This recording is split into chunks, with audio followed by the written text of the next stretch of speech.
Mrs. Blair in the Pledge of Allegiance. You ready? I pledge allegiance to the flag of the United States of America and to the republic for which it stands, one nation, under God, indivisible, with liberty and justice for all. Thank you, Tracy. Approval of agenda. Motion is ordered to approve the agenda as presented. So moved. Second. Any discussion? All those in favor signify by saying aye. Aye. Opposed? Agenda is approved as is. However, we will bypass item 2 for the closed session, and we will combine that with the closed session outlined at the end. So moving on to item 3 we did. Item 4, consent agenda.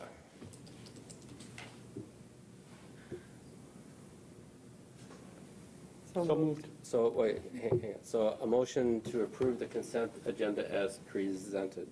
So moved. Second. Any items here that need to be pulled out for individual consideration? None? Okay, hearing none.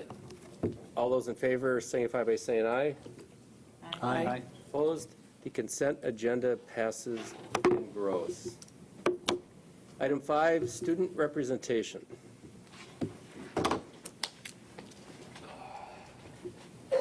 Hello everyone, so I just have a few things tonight. So Spectacular, which we had on Saturday, it went very, very well. There was a big turnout. All the kids seemed like they had a lot of fun. We collected a lot of food for the food pantry and we sold all of the leftover t-shirts from our Think Pink event. And all of the money that we raised from selling those shirts are going to the American Cancer Society like they did the first time.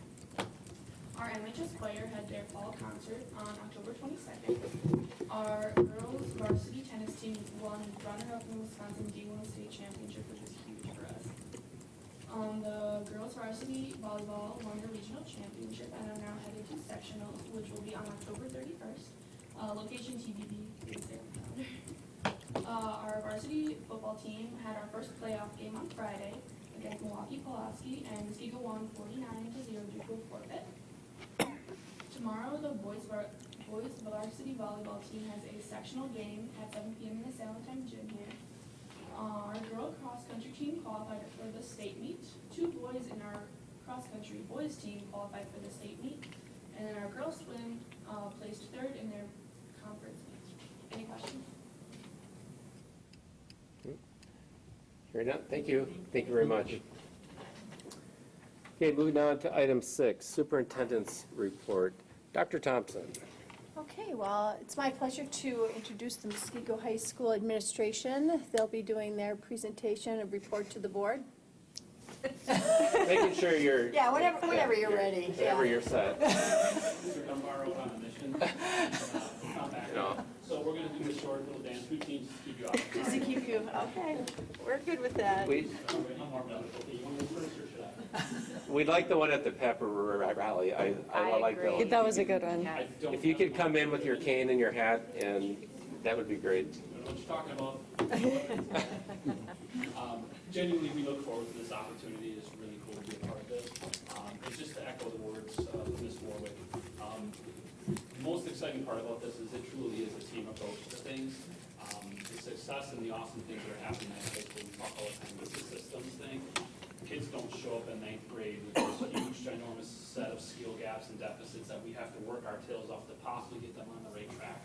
This is an amazing system, and it's an amazing system because of the leadership of our district leadership team and because of the servant leaders who dedicate their time to be part of our school board, that align our resources to do the things that are necessary to be a district of choice. And that matters, and it shows up in countless ways. I'm biased. I have a wife who's an educator in a different district, and our conversations at home are very different. When she talks about the things that are happening in her district, I love education, so I stay in contact with folks in other districts, and things are different here. And it's different because of how you prioritize things, how you advocate for the right things that have an impact on our students, and how you hold us accountable to high standards to make sure we're living our mission fully, and we hold each kid to the best standards that we possibly can. So thank you for that. Tonight's an opportunity to really highlight a lot of different things, just like that. Cash money Dunny comes. We're going to talk through some things that happened last year, some work that we were very proud of, and we're going to talk about some things that showed up on the district dashboard that kind of helps us keep track of the numbers. Where are things showing up? Look like, are we on track with the goals that we set? This is the dashboard. You guys got a copy of this. It's focused on our exemplary student learning and engagement. Here are some of the key data points that we spoke about, and I'm going to turn it over to Mrs. Dunbar and keep that these first couple. All right, thank you, everybody. Who doesn't like that? So we have several measures that we use to kind of keep track of our students and how they are performing. The ACT, as you know, we monitor that very closely. It's reported on a school report card. And now as well as the ACT Aspire, which is another very similar related measure. So the ACT test itself that all of our juniors take every year, and the ACT Aspire test, which our freshmen and sophomores take. Closely related tests, not exactly the same apples to apples comparison, but they measure the same skills and understanding and knowledge that students have, and that we want our students to have so they are college and career ready. So this next graphic illustrates how our students performed on the ACT and both the ELA, which is made up of writing, reading, and also English grammar. And then the second graphic over illustrates how we did on the ACT math as well. A big part of the work in 2018-19 was to get better at work we had already begun. We really dug in on our collaboration process and our developing our TLCs at the building level. We spent a lot of time looking to understand what makes up the ACT and Aspire, what skills go into that, and then our collaborative teams at each grade level, 9th grade, 10th grade, 11th grade levels, have set SLOs and PPGs around teaching students those skills and working together to make sure all the learners are reaching goals. Whether it's as you saw, we were #1 in Waukesha County, students with IEPs, among the best in the state, but also students on the top as well. On the ACT this past year, we more than doubled the number of students that scored 30 or more on the ACT. So trying to make sure we're reaching all of them. So again, these graphs are a little bit different because now we're looking at the left comparison of how students did on the Aspire test, and then that same group of students, how they did the next year on the ACT.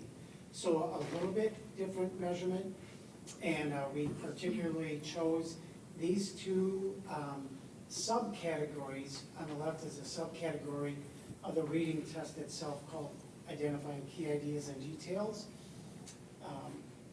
And you can see the performance that our students had in that area. Within the math test, there are about 7 subcategory areas. Number and quantity is one of the areas that our students had not been doing as well on, so we purposely focused on that subcategory. Obviously, we've got a little bit of work to do on that, as Andy said. Within our school, our math teacher is not only focusing on many areas of mathematics, but particularly on the area of number and quantity, which is being able to have like number sense and work with numbers, fractions, decimals, and so on, different skills that transcend any particular math course. I think this graph also illustrates on the left side the power of collaboration and committing to a process for a period of time. As you can see, our students as 9th graders and 10th graders, 2017-18, scored 50.3% in the key ideas reading area.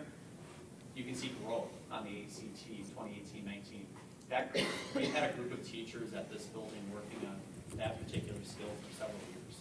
First understanding what the skill is looking for and then growing capacity with it, collaborating around it. And you can see growth, and that's on a higher benchmark. The ACT is a more rigorous test than Inspire, and you can see growth.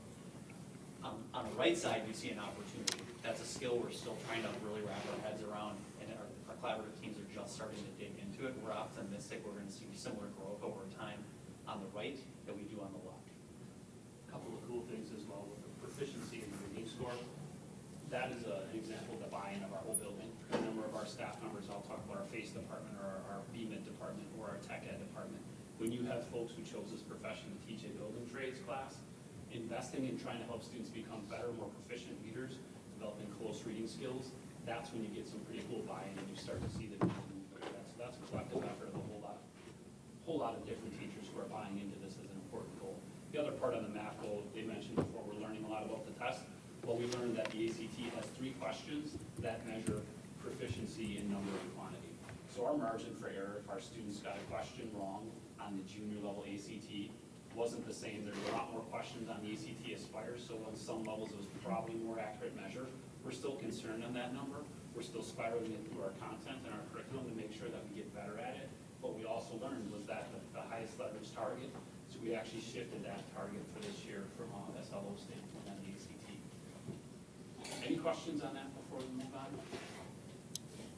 I guess maybe we could hear more about that down the road. That just, to me, is so drastic of a number change.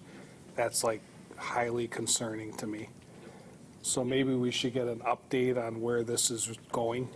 And we can talk more about that as well. When we look at our students with that performance on math as an entire category, our numbers actually went up, so they're doing okay. That specific category, because it was 3 out of, I believe, math is 6 questions, that if a student got 1 question wrong, their number dropped dramatically. And where they're exposed to that, whereas the other numbers or the other skill areas we're focusing on, those statistics, a lot higher percentage of questions and a greater opportunity for us to observe impact that will change the student's outcome. But we can give a more in-depth look at their performance on this. Certainly something we want to make sure. The other thing I'll say is we sometimes get frustrated talking about the test, and sometimes folks like you're talking too much about the test. Our students get stressed about the test. Our students' buy-in is immense on this, and our staff's buy-in and understanding that that test is an important piece because it opens up doors for students. One of the things that was the most powerful in our performance last year is we focused on a group of targeted students that scored an 18 or below and the practice ACT that we administered in the fall. We set specific action steps to meet with those students and help them develop some strategies and develop some confidence when they walked into that test. The outcome was huge. The number of students that we had, some were identified with a disability, others were not, but there were students whose number sent them a message when they took that practice test that, hey, if I want to go to college, I'm not sure I can get in. It's a painful, powerful message that happens like a billboard too often to our students. After that work, after that goal setting that took place with those students, huge outcome, huge change. The number of students who came in who scored a 14 or a 15, who bumped up to a 19 or a 20, who've comment from one student was, this is the first time in a really long time I actually believe that if I wanted to go to college, I can. The impact of this work changed students' perspective and belief in themselves. So incredibly proud of our staff, so incredibly proud of our students who came in after school, who came in during their lunchtime, who gave up study hall time to sit down and work with we tried to connect them with a teacher who was most connected with them to help them set a goal that mattered to them, to help them understand why this test is important, not because of the number, but how it opens up doors and helps you believe that whatever door you want to walk through, you want to make sure you've got that opportunity. To me, any other questions on that? I think I would like to see a breakdown, if you have it, of the overall math numbers and then the different categories and almost how they were weighted, like how many questions, so that the numbers make more sense. Absolutely. We're smiling because we do know about this stuff. I apologize. Our students right now, what's wrong with them? We have these enormous spreadsheets that have each section of the ACT broken down. We're tracking our longitudinal and our cohort data, so we can see how things are changing for our students from year to year, what impact are the things we're working on trying to have. So again, as we learn more things, like when we first contracted an outside source who talked about where our gaps were, number and quantity, again, was low. But if there's only 3 questions on it, we can crush it, but we may not see that large of a change on our overall math ACT. However, if we pick the area that has 25 questions and we move students from getting 6 or 7 questions up to 13 questions, all of a sudden you're going to see a huge bump. So we've done some analysis around that to find the highest leverage area to focus on, and that's really our work this year, so we can bring more data around that. Do we have the data, though, for our data scientists to go through all that? I mean, and are we going to look to our curriculum, too, to see how we're populating the classes? Prerequisites, that whole thing? Are people actually in classes they shouldn't be, and should be, that kind of thing? Are we promoting getting into these higher level classes too soon? So- And that's a reflection of that? I'm not suggesting it is, but that would be information that I would like to glean from the data, right? That stuff like that, because that'd be, it's the one time, but still it is concerning, right? But as long as we have this data as scientists, it would be really nice to use that and see where that goes. So, thank you. Yeah.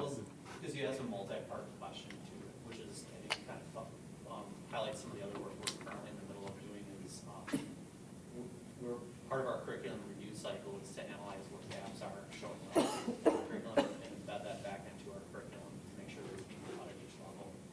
So I think that's definitely something we can pull together the data for. It's part of our process. The work that's being done around SOS is really being driven a lot by the student. So completely aligned with everything you're saying. That's why we've made some of the changes to our building SOLs this year as opposed to previous years. It feeds in neatly to the academic and career planning process, helping students understand what are my strengths, goals, and weaknesses. How do I develop a plan to get there? What are the right courses to help me build on my strengths, offset any deficit areas, to make sure I can be strong enough to be in the driver's seat, to pursue any opportunity that I want.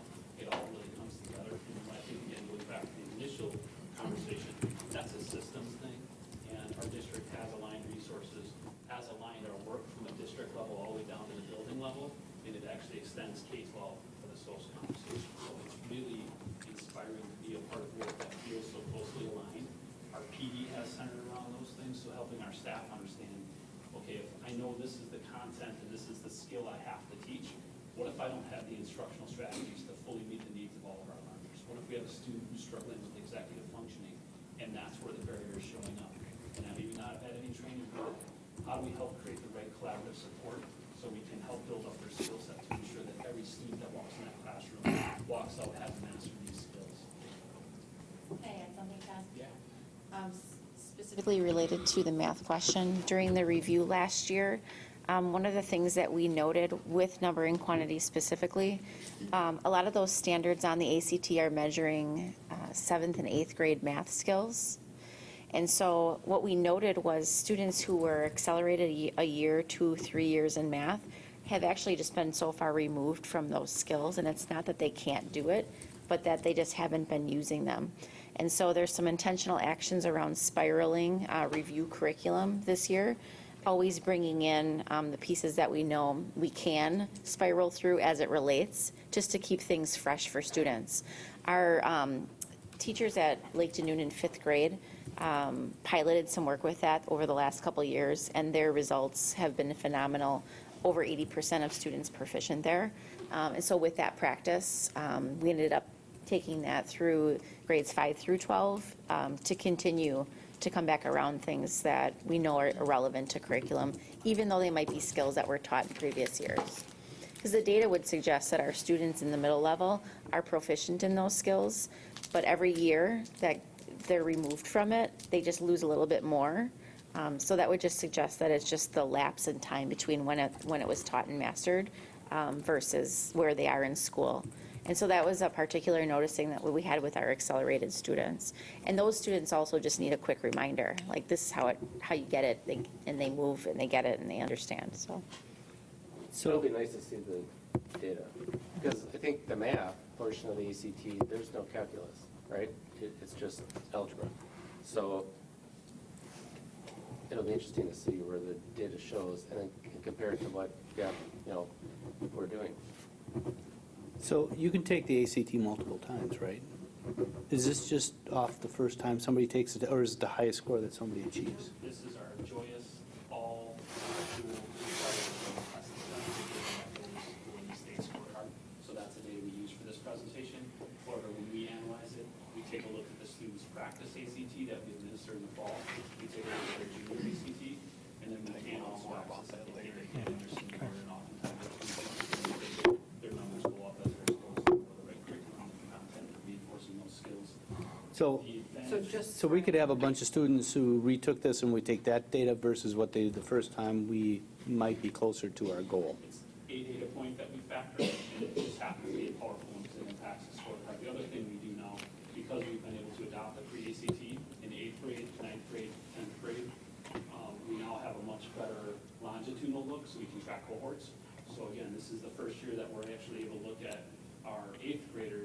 last year took pre-ACT, when we administered the fall pre-ACT again, we compared their performance in 8th grade to how they did in freshman year, so we can start to see the impact of our time. And next year, we'll again track that cohort, and we'll really be able to see how has the work we've done impacted the skills we're trying to change. My biggest concern, because it's the ACT, is if we have a dip, how does that affect some students? They might not be able to get in their college of first or second choice, as opposed to how it reflects on us, because it could be a one-time thing, as it was mentioned before.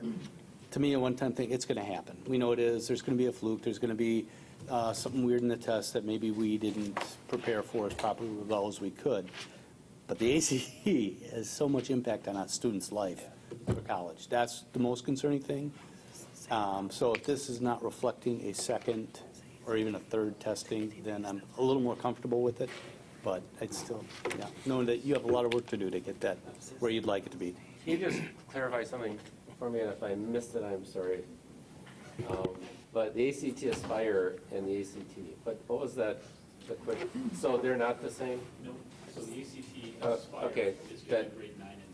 That's fine. So the data points may not even be, it might even be clean data. No, that's how he was describing it. Yeah. Aspire has lots of questions. Yeah, so under number and you couldn't even do quantity. a regression on, okay, so it's not even, so you would have to almost clean the data in one to equal it in the other before you actually could But even I think compare, the only right? reason I brought it up is you see a fairly decent increase on the reading side and a drastic decrease on the math side. That's why it was concerning to me. And It's a visual tool. Oh, between the two here, the And what ACT, you see in Right. the state is schools all across the state experience a significant dip on Aspire to ACT and math, because for whatever reason, there's a slight change in rigor. Part of it has to do with the number of questions on that specific skill. So again, the gentleman that we work with, that works with tons of districts around the state, including the top performing, that is an extremely typical trend. Very few districts have this figured out. Okay, well, that would be interesting data to show us along with this, yeah. The other numbers that I have them pulled up as the state report card, we're actually up in the math on the state report card. Yeah, it's just. So it just all depends on where you're pulling the data This is from. such a narrow, I mean, Yeah. zeroing in on one subtest of this large Why did you assessment. choose this slide? So when we look. I mean, why? I'm just, This is on our scorecard, and this was a goal we Okay. set last year. Last year, we set a goal to increase number and quantity in the math area. They wrote the rest of those around, they worked really hard. But this data isn't our best data point, but it's what we have. but it was the data No, and point used elsewhere? I appreciate that, because we go from school to school, and we've talked about this. It's like, how did this school choose these data points, and how did this school choose these data points?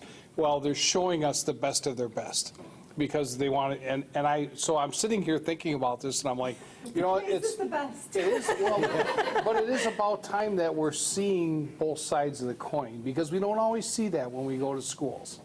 And I appreciate that. And what we need to work on.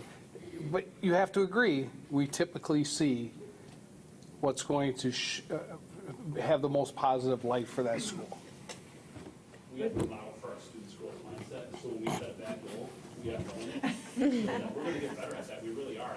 I believe in what our math teachers are doing, and again, the leadership team, we saw an area that looked low as we learned more about the test, and we saw that, man, 3 questions, is that really the best bang for our buck? Because even if we crush and really work on those skills, that student who got 1 might likely get 2, and that might change it for them. But the difference in rigor of those 3 questions is dramatic, and some folks who really break down the test say, the highest level question on that is ridiculous. You're on track to get a 36 on that if you get that question right. It's not your typical student. Our students that are getting that are probably double accelerated in calculus. So there's more to come on this, right? You'll have more, okay, thank you.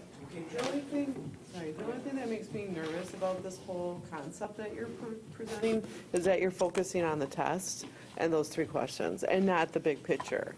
And that makes me a little nervous as to when those schools go away from the ACT test, which some of them are, what are those students going to look like in school? And what are they going to be able to handle the rigor of the school math program or whatever it is that math that they're getting, because I see it with nursing students, that it's not going to be enough for them because you're focusing on what you're trying to do with the test and those three things, and you know what I mean? I wish we could focus on this, but I wish we could focus on the whole thing, the whole picture, And I appreciate because, how you framed that. That's how our staff felt. It really just isn't our main focus. This was an area that we saw a data point that was low, and we encouraged staff to write an SLO to try to say, how else do we do this? Our SOAP work has us on track to ensure that never happens. We identified multiple skills that we believe are essential for students, and it's never going to be one or two. This is only one small skill within the ACT section. We do talk about all of it. They talk about where it shows up in the curriculum. Our long-term plan, when we talk about our teaching and learning department, where common assessments fit in, where common summative and common formative, all those are intended to help our students fully master these skills, not just the skills we wrote a goal on, but all of our state standards. I would say our performance on things like ACT and exams would demonstrate that we're doing a good job holistically preparing students to master skills that transfer outside the classroom. We'll never teach to the rest. We will select the skills, we'll become informed on what skills matter on there, and we'll make sure those are woven into our classes. So I'll use that 8th grade example, or the middle school skills. That was an area where our data shows these students had that mastered. Our curriculum moved on. We weren't doing a good job with bell ring questions or exit tickets, finding really subtle ways to weave in warm-up opportunities that help that student bring it back to the forefront of their mind, and not changing what's happening in the pre-cal class, but helping them remember something they learned in 7th grade. Sometimes it's the smallest little drop, and it creates a huge wave of opportunity. And I'll go back, that change, Brett had mentioned, isn't going to happen real soon. We want to make sure all of our students are prepared for that. So just a quick check. Who remembers what a SOAP is? Remember what that is? Standards of focus. So that's that whole component of us re-articulating our curriculum, and we're starting with standards and making sure that we have that standards across that, as Christy indicated, that they're spiraling up. So when we talk about assessments, those assessments are they assess the standards. So if we start with standards, and then we know that these assessments are aligned to those, we're testing the standards, not a test.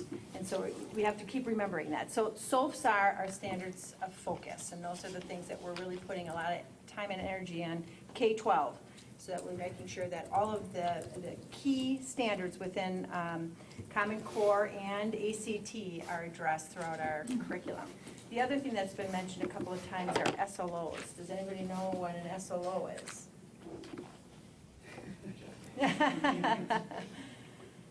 So Jeff, You get a piece of candy for that, Jeff. what is an Good job. SLO? Sure, SLO is a student learning objective.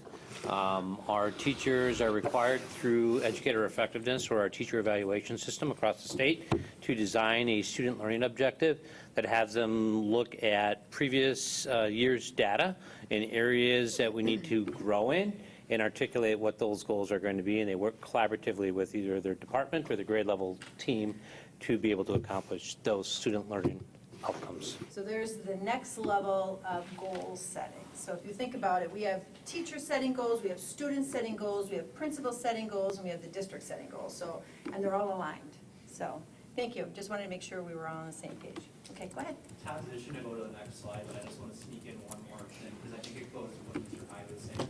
This is a very 5,000 foot view of the test, this particular slide.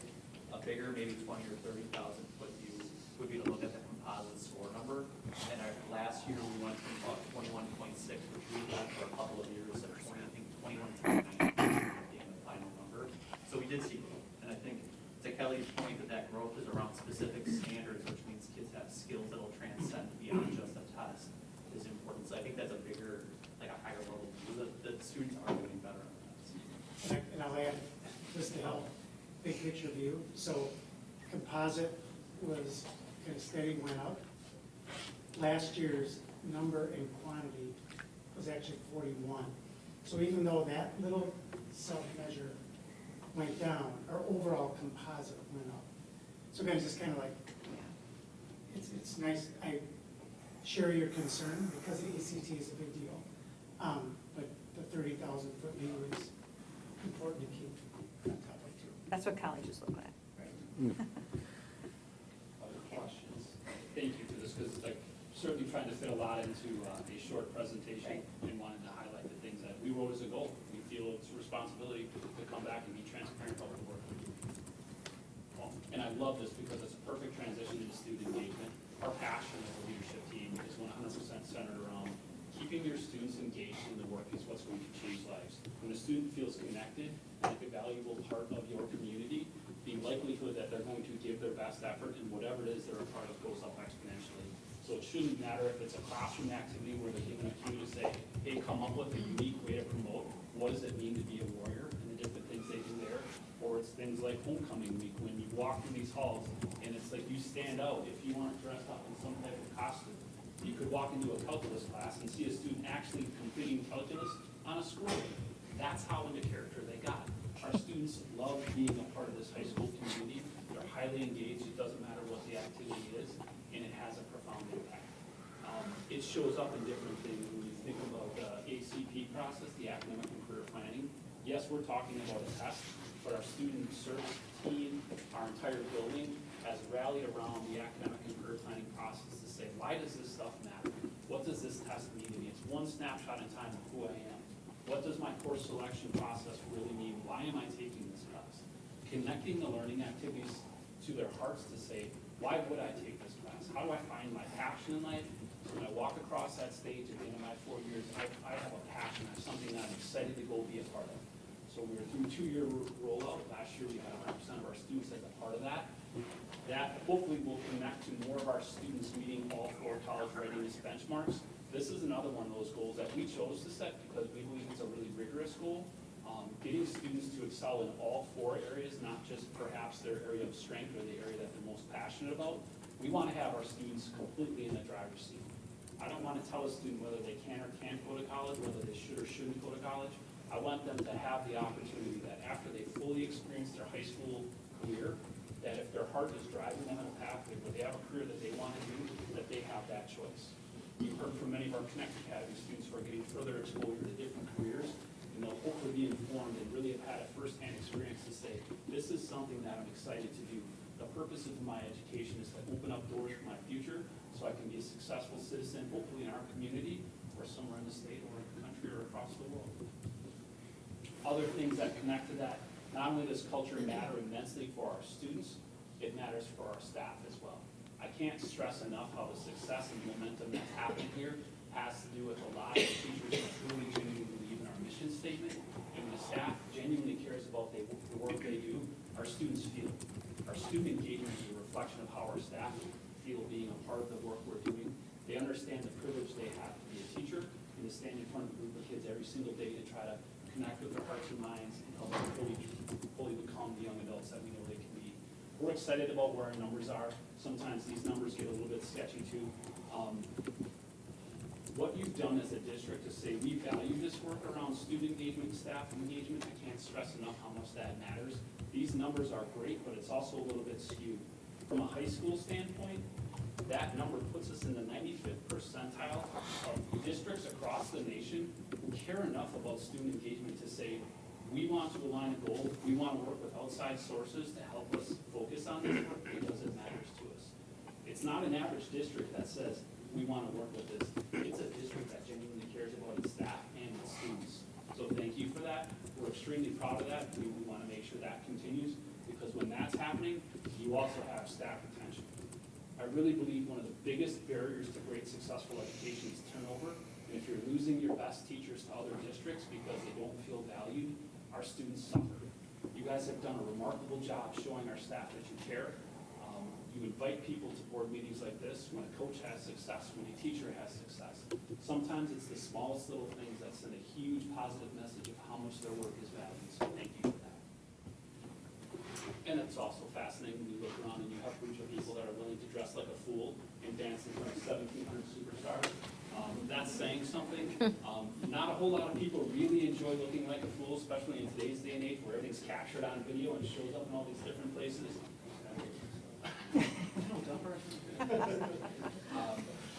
such a cool thing. There aren't a lot of districts, a number of folks who, when this stuff happens, reach out to me and say, what the heck is happening at that school? How do you get people to do that? Do you force them? Is it required? That is a reflection of staff who genuinely, well, I get to make Mr. Bevan, but that's a whole other story. It's a reflection of staff who truly care and genuinely want to model for our students that you should have fun in what you do, love what you do, and believe in the impact that you can have. Sound stewardship and community support, parent satisfaction is obviously the third pillar in that trifecta that you have to have. Teachers and families working together to ensure our students have the best opportunity for success. We're excited to have a bump there. There's been a lot of different opportunities that we've tried to create to increase the partnership between our families and the work we're doing here. We want families from our community in our facilities. We want this to be the center of our community, so opportunities like the Warrior Winterizer, the summer movie theater series. Our hope is to get students and families coming here all year round. We want kids coming to the high school from the time they're this big to really feel a part of the Warrior community, and hope that we can continue on that pathway. Things like open swim, just any opportunity we have to have someone in here to have a lot of those informal conversations that start to happen as you run into a parent, you meet them for the first time at a summer movie. That's a bridge and connection that will hopefully matter for years to come. Celebrations, we're way longer than we already anticipated, so I'll be quick on this because all of these folks have stood in front of you at least once already. Again, the work that happened last year because of our students and the friends that have supported them along the way have led to our high school being described as one of the absolute powerhouses in the state of Wisconsin from an athletic standpoint.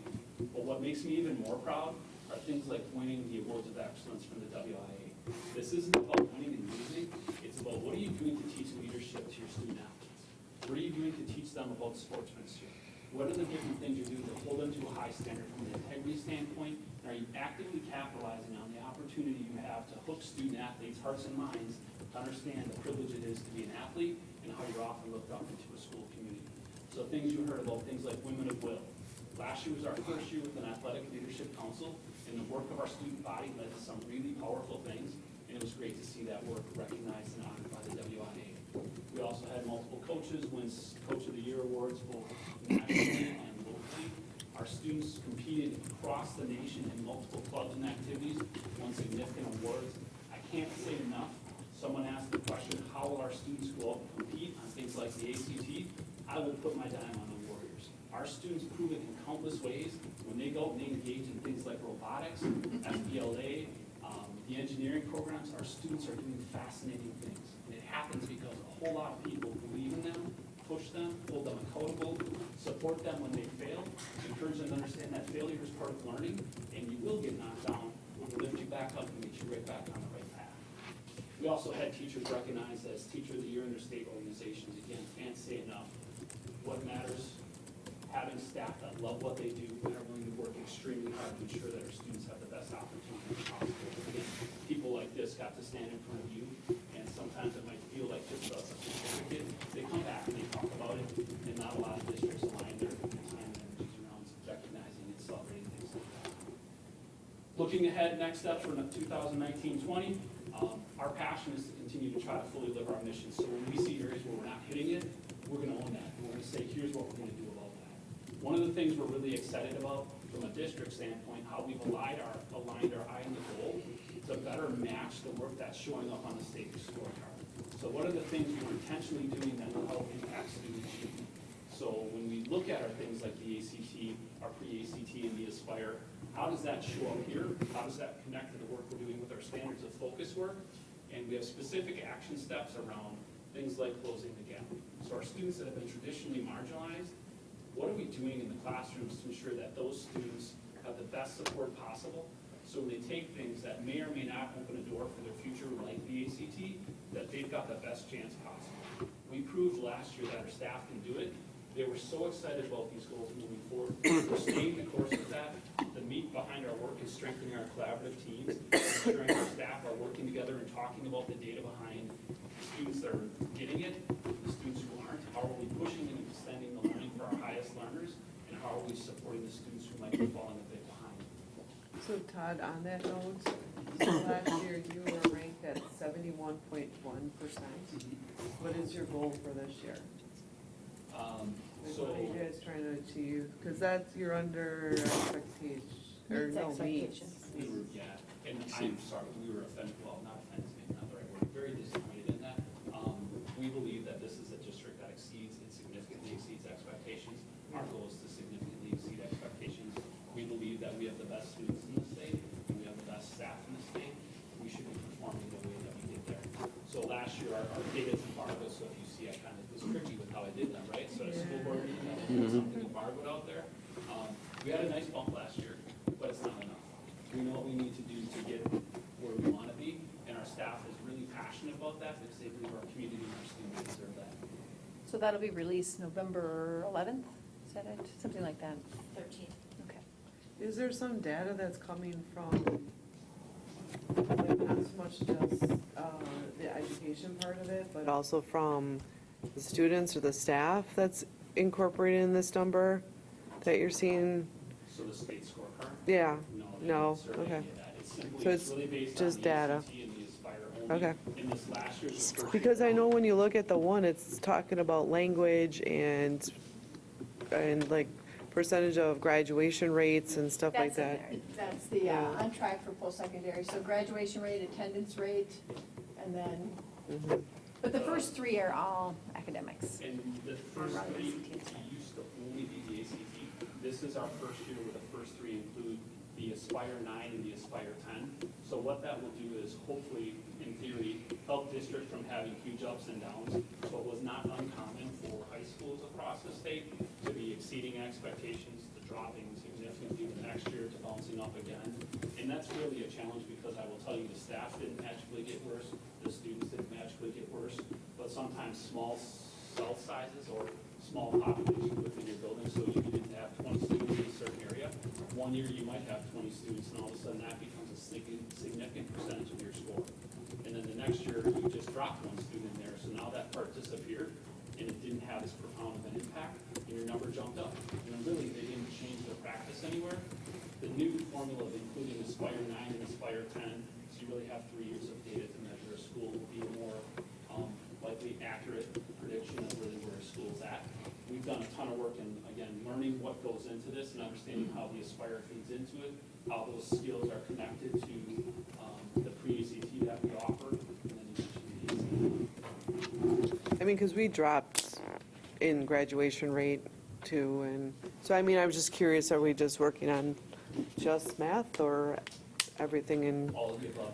Okay. Graduation rate is a big thing as well, because really, we do a great job of any student that doesn't make it in 4 years, we stay connected with and work with them, but they look at that year's graduation. Right. So some districts aren't as proactive, I'll say, in keeping the partnership there. And sometimes things happen from a mental health standpoint or all sorts of other factors and variables. We believe we have a partnership and responsibility, because those are our citizens, they're oftentimes our neighbors for a really long time. They need a diploma in their hand. So, and that number will also change. You guys have been very supportive in the SPIGO 2 program. Increase with that. Kind of connecting all of this, it really goes back to really believe every single student has to be meaningfully engaged in our building. We want to continue to expand the opportunities. We have things like the Principals Cabinet, the Athletic Leadership Council, where that's where we get that student voice.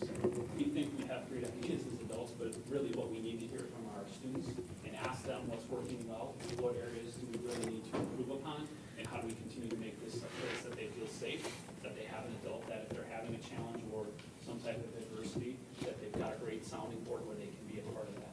We'll continue to work on that stuff. We truly believe in the one warrior concept. We want our parents to be strong partners. We want every student to feel valued and supported, and we're excited to see the work that will continue to happen. Can't thank you guys enough for your support on things. Sorry I did not keep it short, Mr. Buckmaster. I think we prolonged it by asking you some clarifying questions, but it was very enjoyable, Mr. Irvine, as always. I must say, for the staff, I think whenever a board member walks through your school and sees the administrative staff and the teachers so engaged with every student there, it is so pleasant to watch. I mean, there isn't a hallway, a passageway, a door that I can walk through where I don't see someone engaged, some administrator running to help and make sure something's right, wiped up, whatever. I mean, you guys are there, and it's great. So I think the board just appreciates the engagement from you, because you drive that, you model it.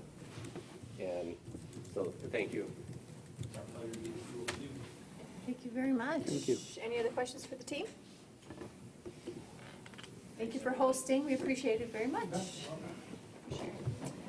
The last item in the superintendent's report is the contributions to the profession. It's the one I mentioned last time we met with innovating the strategic plan in January. And that concludes the superintendent's report. Thank you, Dr. Thompson. Moving on to the president's report. I only have one thing. Tomorrow is our WASB event with Brett, so those of us who are going, just a very friendly reminder. And I think I saw quite a few of us that signed up for the Yeah. pre-meeting workshop. So that's good. Does that start at 4:30? That's at 4:30. Okay. The pre. Right. Yeah, so, and that's all I have. Are there any other board member reports? Okay, hearing none, there are no committee reports. On to item 8, resolution action items. 8A, curriculum planning committee approvals. Motion to approve the curriculum planning committee recommendations or approvals. Yes, as is, the new course and programs. I think Eric should be reading them all off this week, though. No. I think we can just pull it up. Thank you. So moved. Thank you, Brett. Second. Any discussion? No changes from last time. Thank you. Looks good. Okay, hearing none. All those in favor signify by saying aye. Aye. Opposed? Motion carries. Thank you.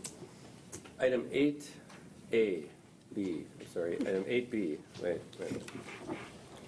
8B. Item 8B, 2019-2020 budget. Motion to approve the 2019-2020 budget as presented. Is there a motion? Thank you. Second. Second, Mr. Nolan. Thank you. Any discussion? So included in board docs was the final budget document, which is just a summary of our general fund budget as well as the assumptions. Also included is some of the key factors that impact the budget, and where we were at with the preliminary budget and where the final budget came out to be. So I just wanted to give you an idea of some of those main factors that impacted our final numbers, and then also included is the final super fund budget workbook that DPI puts out. And this coincides with the annual meeting that was passed, right? This is updated with the new numbers. With the nuance, but based on, yeah. But got it. based on the, yes, Got correct. it. Any discussion? I just want to thank Julie for all her hard work, especially considering all the extra work you took on this year, especially at the end. The budgets have always looked great. Thank you. Any significant changes from what we learned at the annual meeting? Not really. The equalization aid was probably the biggest impact. So we were able to do a little bit more in the Fund 39 levy. You'll see that we were able to increase at about 24,000. Just across the state, the guarantees that were given out by DPI, we just received a little more aid than anticipated. But, and then obviously enrollment. So enrollment went up 14. We kind of estimated flat, and you never know, so. Enrollment did have somewhat of an impact, but overall, the budget that we're able to present is a balanced budget. The tax levy will again go down by 0.20%.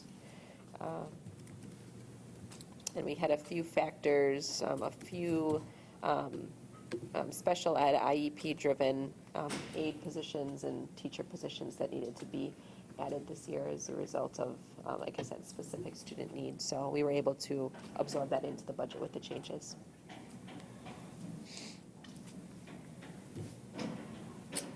Any further discussion? So how many increased staff members did we put into the budget overall? We had 3 teachers overall. But we only went up 14 students. But didn't we gain FTEs because of the summer program? We did. Yeah. But those are over, so the number of students, the 14 students as well as the 34, it's a 3-year rolling average, so. So again, okay, so. So we added three Yep, so that's teachers for revenue even limit, but less then than we- 14 Yep, but then we students. also received additional categorical aid outside of the revenue limit. And so that increase this year allowed an increase in the budget as well to absorb some of those positions.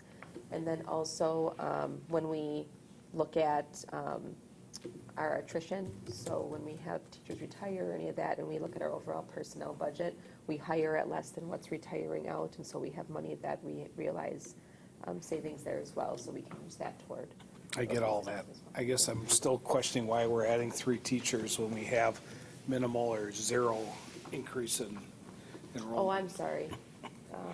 Two of those positions were special ed teaching positions. The caseloads for special ed teachers were high and above what the regional average was. And we, in order to stay comparable to where the region is and offer similar caseloads to what we have in the past, two of those 3 positions were special ed teachers. So do we have a higher number of students with IEPs? Is that what you're saying? This year, there was an increase of students that were identified. Correct. And we expect that for next year also then? Hard to predict. You know, at the end of last year, we just saw an increased number of kids that were being referred. So I wouldn't say that that's the trend that we've been seeing. Every year, though, Kari does a really good job of looking at the caseloads and looking at, as we go through the budget process, if there isn't a need that's IEP driven, there's always discussion around whether staff are needed for the future, up or down. So that is always analyzed as part of our budget process. When's the last time we reduced staffing in the special ed because of decreased IEPs? Well, it's probably I'd have to seen go over back. time more in that teachers take on more over time, so, and then there's a point where we have to make a decision to hire more teachers. So it just kept creeping up, and then you get to a point where. Yeah, I understand that, but have we had a history where we have reduced our number of special ed teachers by layoff or attrition based on numbers? I mean, if we're going to bring them on, we have to have the intestinal fortitude to let them go, or if we're not servicing the number of people. I guess that's what I'm asking. And I can look back at that as well, because every year we have to look at, so maintenance of effort is a requirement for special education that we have to, in given either the same number of students or more, maintaining the same level of services. And so one of our ways to meet maintenance of effort is if we are reducing staff, because our student levels change, we get to use that as exemption. So we do track that, and so I can look it up. I don't need to know that. I'm just asking the question as to whether we also Yeah, I think it's. move in the other direction Yep. when necessary, or else do we just say, this will be a good year for people to have a little less staff-to-student ratio, we'll just keep it this way, I think and then we- we're kind of, we're defeating the whole purpose of what you're talking about. I think that when we do, where we would see that the most is through retirements, if we have special ed teachers retiring and not replacing. But we look at that as part of our process every year and look at who's retiring and if we need to fill those positions, and that's something that Jeff works on every year. If we need to fill those positions based on class sizes, and we monitor that throughout the year. Okay, thank you. Any further discussion?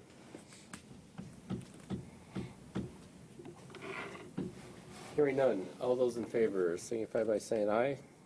Aye. Opposed? Motion carries. Okay, moving on to item 8C, tax levy. Motion to approve the tax for general district operations in the amount of $26,997,947. For debt service, $4,459,552. Capital expansion, $750,000, for a total combined amount of $32,207,499 to be levied on all property, real and personal, which is taxable under state tax laws within the Muskego Norway School District for the purpose of financing the operations of the public schools of the school district for the year of 2019-2020. Motion in order. So moved. Second. Any discussion? I just have a quick question as far as, and I think I know the answer, I just want clarification. So for our Fund 38 and our Fund 41, our non-referendum debt and capital expansion, if we, once the non-referendum debt goes away, which is next year? Okay. And if we didn't want to put into the capital expansion, would that money just roll into our Fund 10? Correct, because all Okay. three of those are related. So that's still working under our, okay. You got it. Just wanted to make sure to clarify that. Any further discussion? Hearing none. All those in favor signify by saying aye. Aye. Opposed? Motion carries. Thank you, everyone. Item 9, 2020-2021 budget. Standing item? We're not there yet. Oh, okay. Just say good. we just took All care right. of that. What's your prediction for decreased tax levy for next year? Jump right to it. Double digits. With the decreased tax levy. Julie, Yes. did we, at some point in time have a good amount in that community service coffer? Like, I thought we had, like, In Fund 80? in, yeah, yeah, Yes, we do have fund balance and we have about 50,000. so we just don't put that on there? Because on our sheet it just says 0. Correct, so the Fund 80, what's in there is what's in fund balance. The only thing that's put on, are you just talking about the levy? Yeah, The only way that we would put anything on the levy is we wanted to add more. okay. And we, yeah. Yeah. Can you add without having a purpose for it to the Fund 80? You'd want, I mean, you'd want a purpose prior to adding, but could you Not potentially? with Fund 80. Okay. So you have to have a purpose for it. So you have to be able to justify that.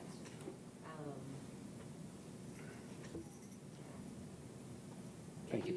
You technically shouldn't be levying for the purpose of building. I know, it wouldn't make sense, but I'm just, Right, that's kind of why they had all the districts a couple years ago, how we had to take out that money and kind of give it back for operational purposes.